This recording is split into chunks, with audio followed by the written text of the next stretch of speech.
கர்த்தர் அதிசயங்களை செய்கிறார். ஊழியங்கள் வழங்கும் ஜீவ வார்த்தை. இயேசப்பா நல்லவர். நம்முடைய நம்பிக்கை வீண் போகாது. நாம் நம்பி இருக்கிறது அவராலே வரும். உங்கள் எதிர்காலத்திற்காக கர்த்தரை நம்பியிருங்க. கர்த்தர் சொன்னதை நம்பியிருங்க. பெரிய காரியங்களை அவர் செய்வார்.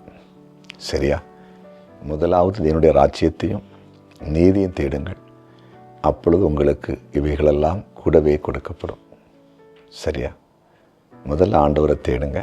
இந்த உலகத்துக்குரிய அத்தனை நன்மைகளையும் தேவன் உங்களுக்கு கொடுப்பார். நிச்சயமாக தருவார். பயப்படாதீங்க.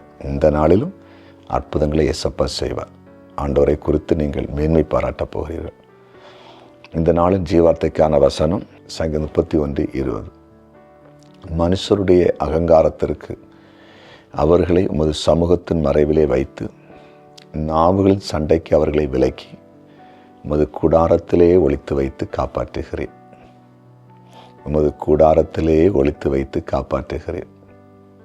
அதாவது மோசமான மனிதர்கள் கையில் நம்மை கொடுக்காம ஒளித்து வைத்து மறைத்து வைத்து காப்பாற்றுகிறவர்.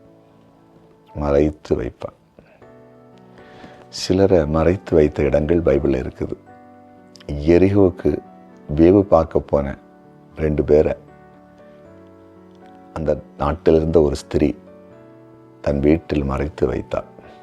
அவர்கள் வேவு பார்த்து விட்டு, அதாவது வேவு பார்க்க போன செய்தி அந்த ராஜாவுக்கு தெரிகிறது. அதுக்குள்ளாலே ஒரு ஸ்திரியானவள் வீட்டில் அவர்களை ஏற்றுக்கொண்டு மேல் வீட்டில் கொண்டு போய் ஒரு குட்டையை வைத்து மூடி வைத்து விட்டான்.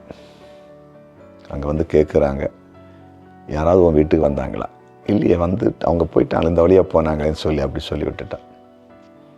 ஆனால் அந்த குடும்பம் எரிகோ அழிக்கப்படும் போது அழிக்கப்படாமல் காப்பாற்றப்பட்டுச்சு. ஒரு ஸ்திரீயை கர்த்தருடைய பிள்ளைகளை மறைச்சி வச்சு ஒளிச்சு வச்சு பாதுகாத்தானா? யோசித்து பாருங்களேன். நம்ம தேவன் மறைத்து பாதுகாக்க மாட்டாரா?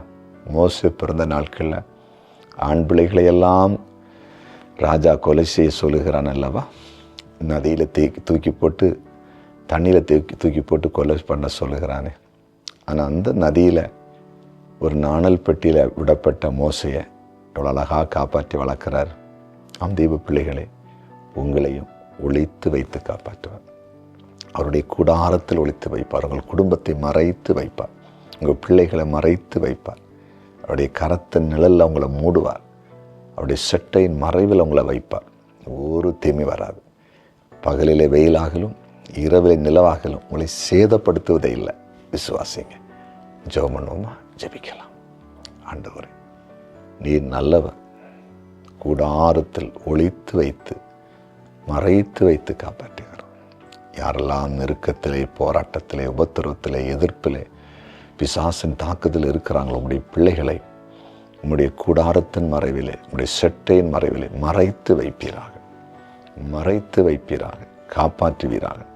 சத்துரு தொடாமல் உங்களுடைய பிள்ளைகளை காத்துக்கொள்ளும். மரண கண்ணிகளுக்கு விலக்கியறலும். இப்பொழுது வியாதிப்பட்டவங்களை சுகமாக்குங்க. பிசாசின் பிடியில் இருக்கிறவங்களுக்கு விடுதலை கொடுங்க. இதை பிறந்தநாளை காண்கிற ஒவ்வொருவரும் இப்போ ஆசீர்வதிச்சிருங்க. திருமண நாளை காண்கிற குடும்பங்களை வாழ்த்தி ஆசீர்வதிக்கிறேன். மேன்மைப்படுத்துங்க. கமெண்ட் செக்ஷனில் ஜெப குறிப்பு அனுப்பியிருக்கிற எல்லாருக்கும் அற்புதம் செய்யும். இயேசுவின் நாமத்தில் பிதாவே, ஆமென்.